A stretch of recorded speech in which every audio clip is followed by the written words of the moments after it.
Meus amigos, muito boa noite. Essa é a nossa última reunião do ano, né? E é um prazer, e eu acho que cada um de nós deve se sentir, logo de cara, vitoriosos por ter atravessado um ano tão difícil que foi 2020, né? Não teve uma pessoa que o ano foi fácil. Para todas elas, cada um de nós teve o seu momento de dificuldade maior. E nós devemos sim nos considerar vitoriosos por ter atravessado nesse momento tão difícil que a gente vive agora. Então, para começar a nossa última palestra do ano, nosso último estudo, é lógico que todos nós gostaríamos que fosse ao vivo, que todos estivessem ali podendo se abraçar, mas ainda não é o momento, mas em breve será. Assim que nós pudermos, todo mundo vai se abraçar, né? Então, para começar, antes de fazer a prece, para preparar a nossa prece, eu vou ler uma página do Espírito Emmanuel, escrita através do médium Chico Xavier, e o título da página é Teu Livro. Então, vamos lá. Teu Livro.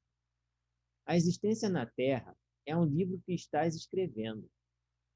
Cada dia é uma página. Cada hora é uma afirmação de tua personalidade, através das pessoas e das situações que te buscam. Não menosprezes o ensejo de criar uma epopeia de amor em torno do teu nome. As boas obras são frases de luz que endereçarás à humanidade inteira. Em cada resposta aos outros, em cada gesto para com os semelhantes, em cada manifestação dos teus pontos de vista e em cada demonstração de tua alma, grafas com tinta perene a história de tua passagem. Nas impressões que produzes, ergue-se o livro dos teus testemunhos. A morte é a grande colecionadora que recolherá as folhas esparsas de tua biografia, gravada por ti mesmo nas vidas que te rodeiam. Não desprezes, assim, a companhia da indulgência através da senda que o Senhor te deu a trilhar. Faze uma área de amor ao redor do próprio coração, porque só o amor é suficientemente forte e sábio para orientar-te à escritura individual, convertendo em compêndio de auxílio e esperança para quantos te seguem os passos. Vive, pois, com Jesus, na intimidade do coração. Não te afastes dele em tuas ações de cada dia, e o livro da tua vida converter-se-á num poema de felicidade e num tesouro de bênção.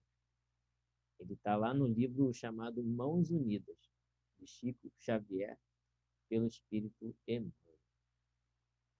Bom, então, que nós possamos fechar os nossos olhos de maneira facultativa e agradecer a Deus pelo término de mais uma fase, de mais um ano, em que podemos estar juntos, não importa como, juntos em pensamentos, em sentimentos, em coração, e agradecer a Deus por estarmos aqui, aprendendo e buscando sempre o melhor para cada um de nós. Obrigado, Deus, obrigado, Jesus, e obrigado, amigos espirituais, que sempre nos auxiliam.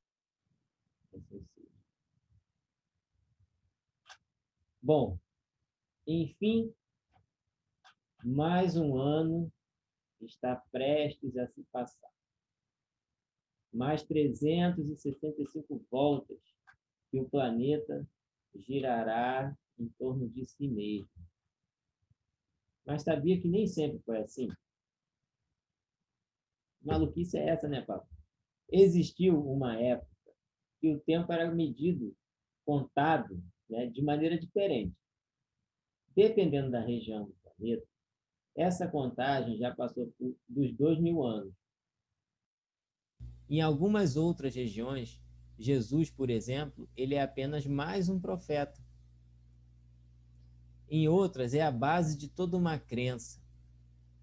Para nós, espíritas, para o espiritismo, como está lá escrito no Livro dos Espíritos, na questão 625, Jesus é o guia e modelo.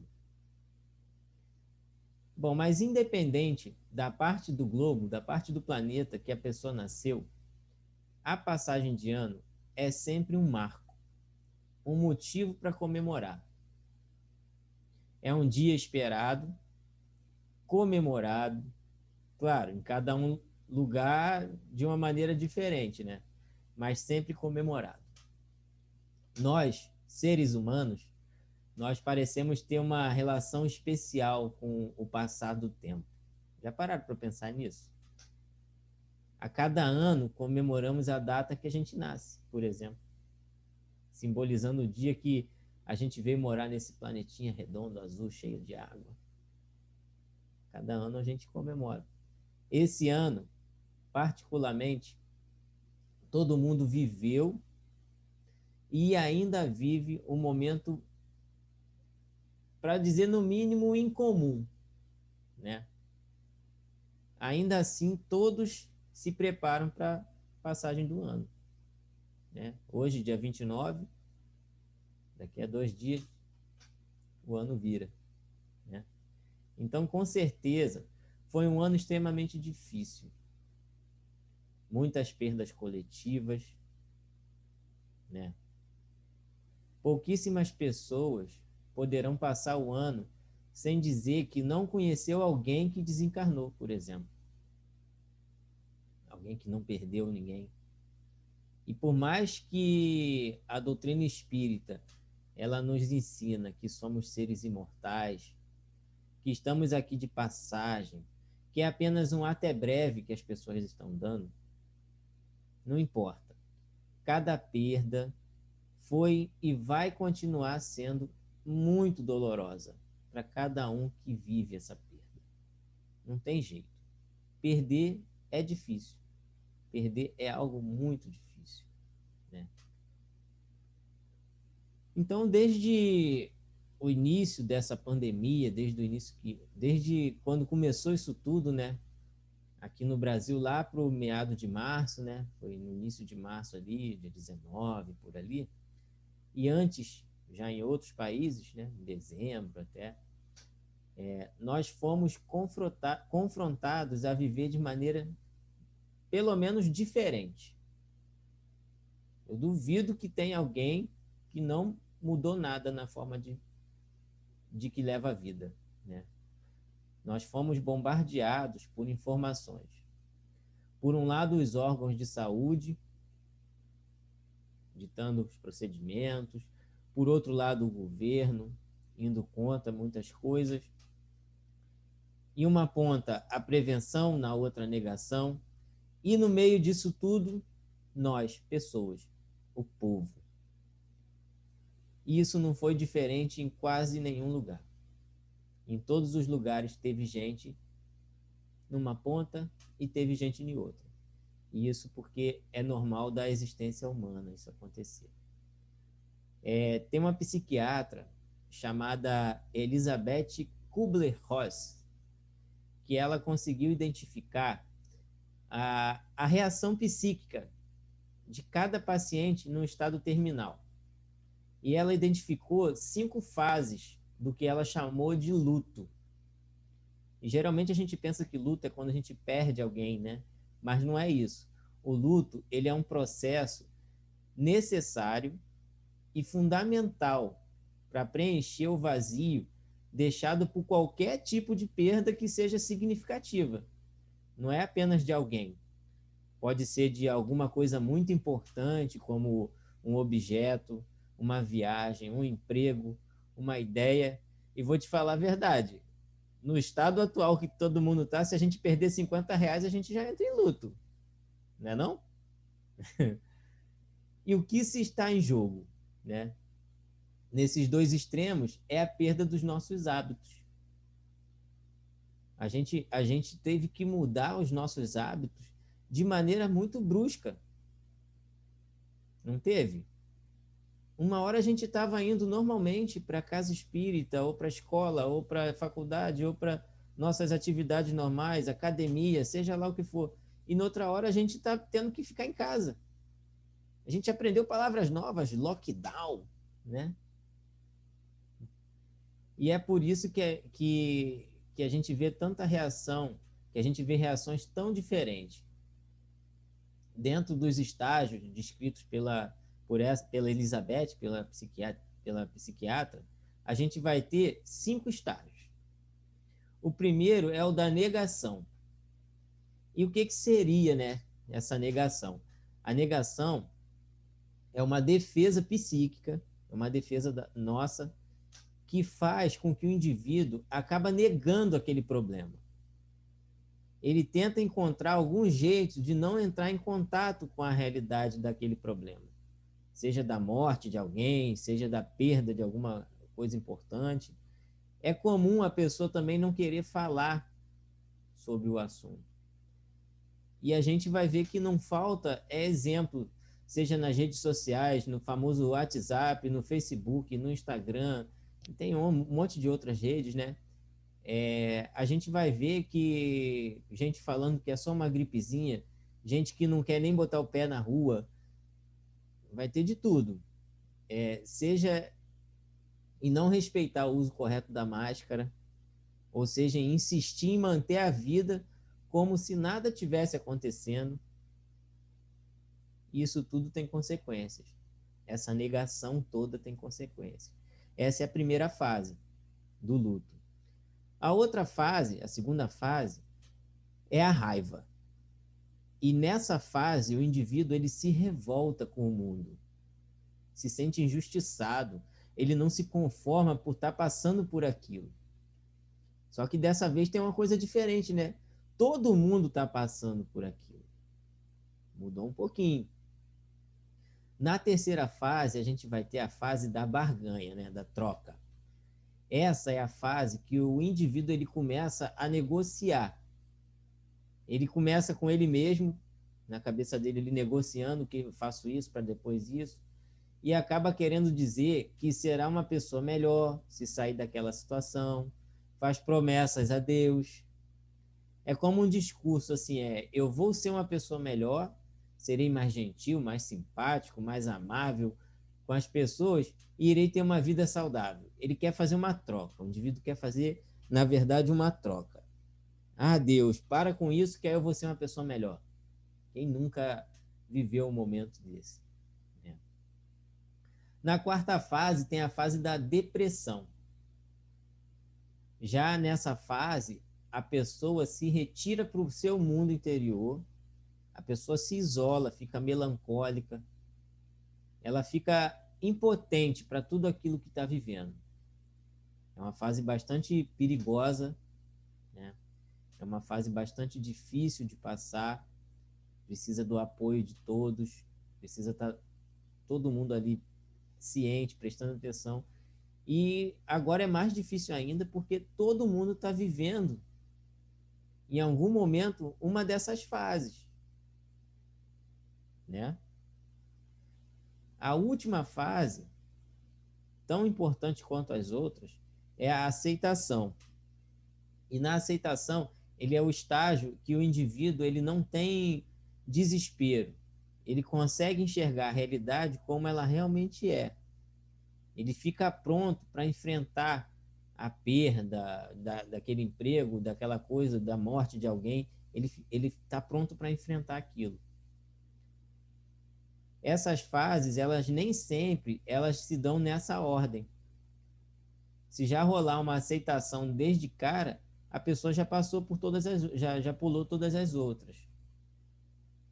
A última sempre vai ter que se dar, a aceitação, porque a gente só consegue modificar alguma coisa depois que aceita. Mas não necessariamente a gente precisa passar pelas anteriores. Acaba passando porque nós ainda somos seres muito, muito frágeis, né? Essas fases elas não vão se dar na mesma ordem. A gente pode variar entre uma e outra. E elas são importantes porque no final do processo a gente vai ter compreendido, a gente vai ter se modificado, né?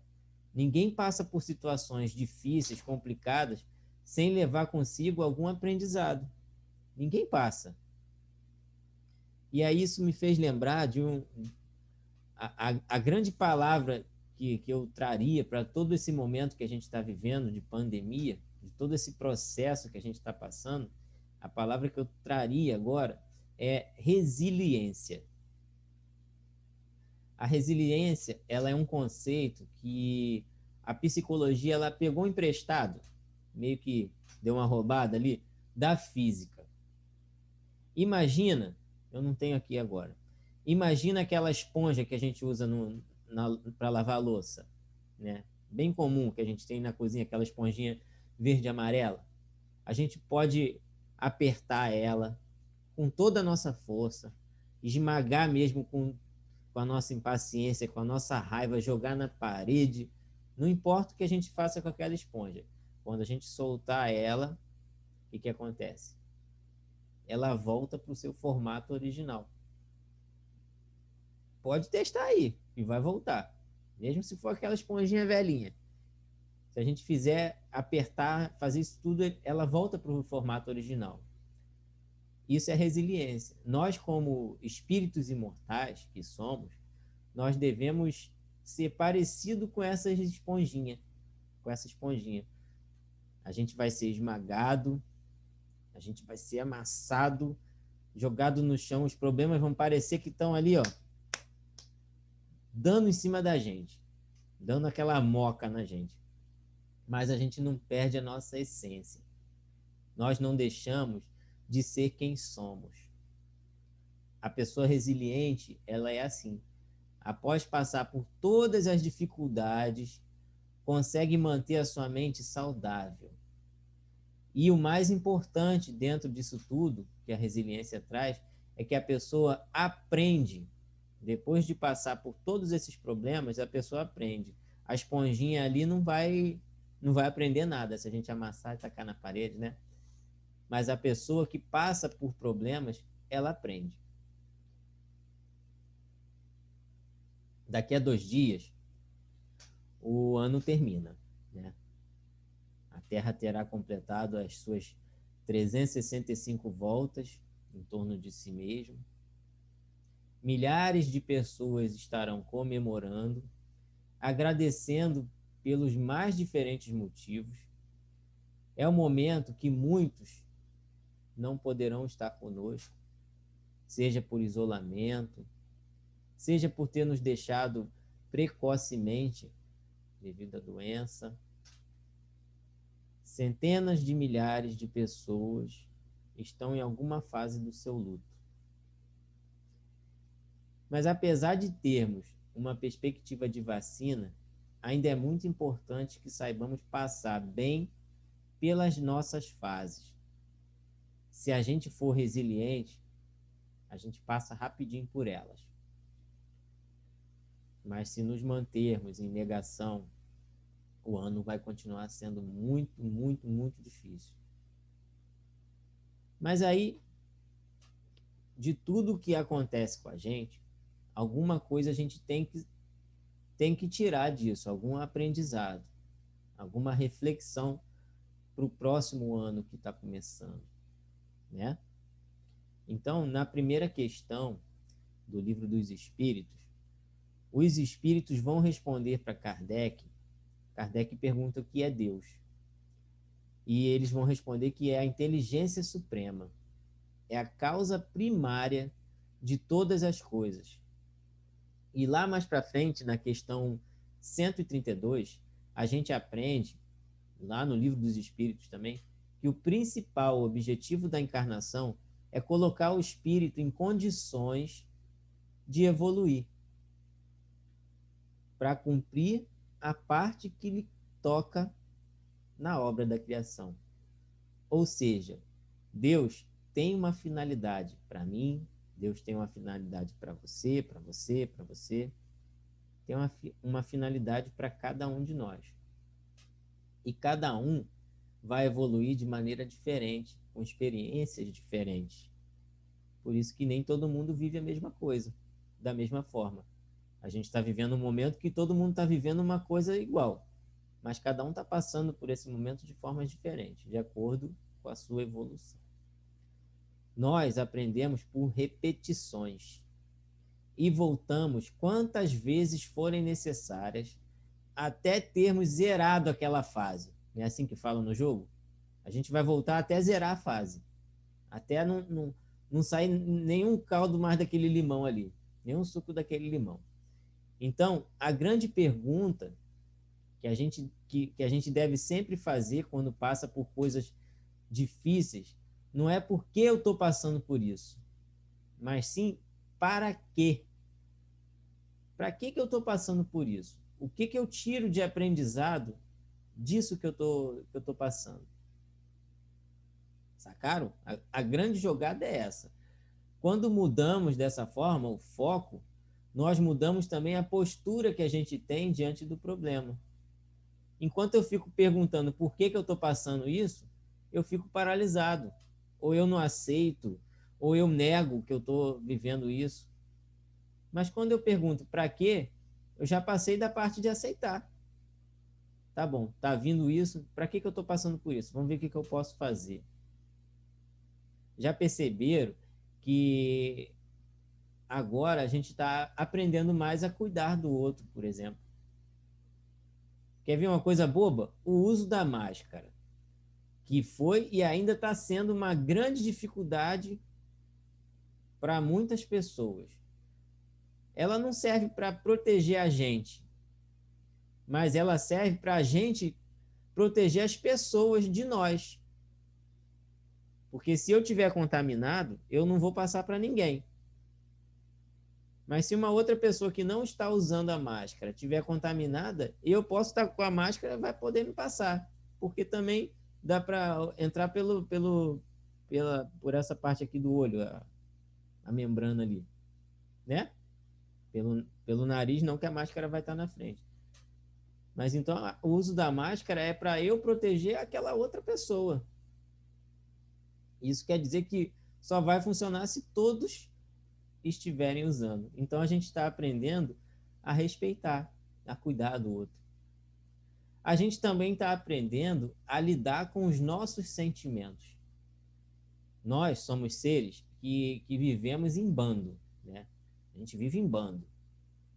Pô, parece até que a gente é cachorro, né? Mas não, a gente vive em bando, a gente vive juntos. Nós somos seres que vivem um com o outro, não somos seres solitários. Poucos têm a predileção por viver numa vida solitária, sem ninguém no mundo. São poucas as pessoas que, por seus motivos, querem viver sozinhos. Nós sentimos falta de estar junto com alguém. A gente sente falta vontade de abraçar, a gente sente vontade de abraçar, de ver aquelas pessoas que a gente gosta, nossos amigos, nossos familiares. Por isso nós estamos tendo que nos reinventar. Também estamos mudando os nossos hábitos. E os hábitos que a gente tinha que não eram tão saudáveis, a gente acaba tendo que optar por hábitos mais saudáveis, né? Quer ver um exemplo? Eu estava lendo um dia desses que a venda mundial de bicicleta, aumentou em 1.118%. Olha quanto... E isso fez os preços subirem também.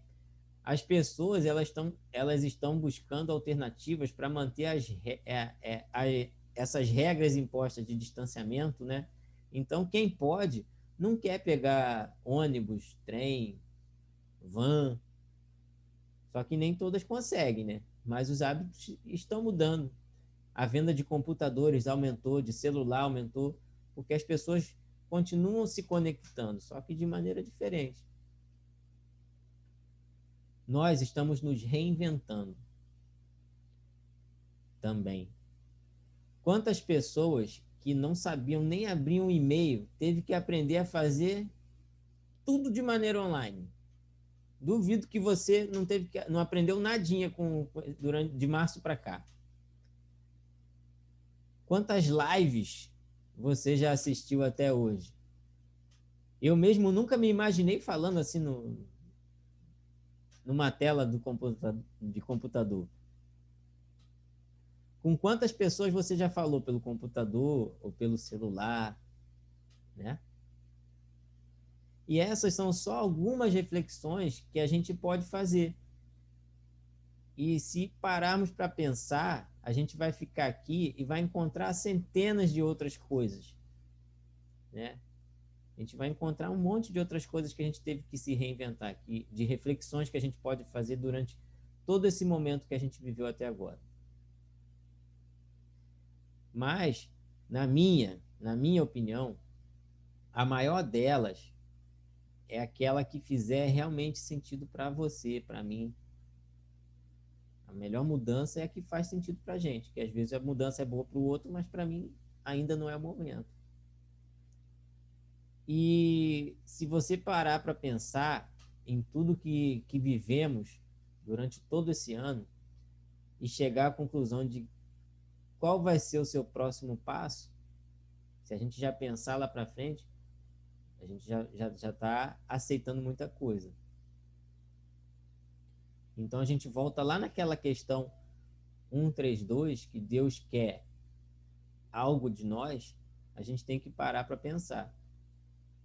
Se Deus quer alguma coisa de mim, o que é que Ele quer?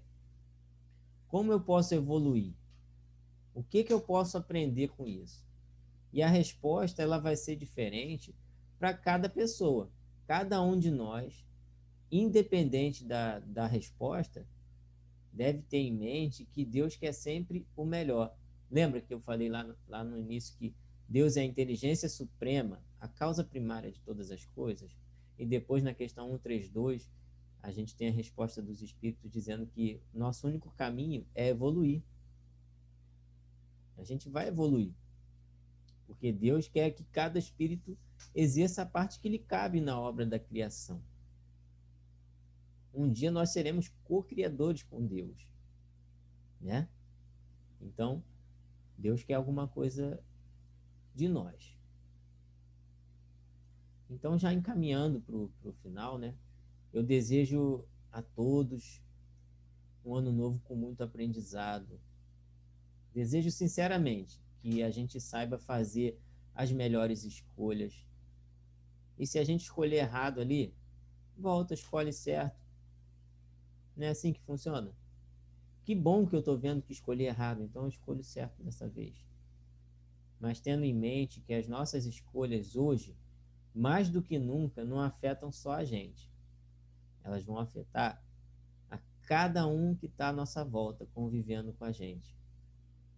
Então, que a gente possa virar o ano, virar esses 365 dias, não desejando que foi tudo ruim, que passe logo, porque tem muita gente com esse pensamento, ai, graças a Deus esse ano vai passar. Mas se a nossa mente continuar do mesmo jeito, se a gente continuar com os mesmos hábitos, com os mesmos pensamentos, a gente vai, o ano vai só se repetir. Não vai ter mudado nada. Se a gente não aprendeu nada, a gente não vai ter mudado nada. Então é que a gente possa trazer as melhores escolhas que a gente fez durante esse ano todo e continuar fazendo outras boas escolhas no próximo ano, tá bom? Então, para terminar, eu vou ler uma mensagem chamada Em Plena Era Nova. E depois eu faço a nossa prece.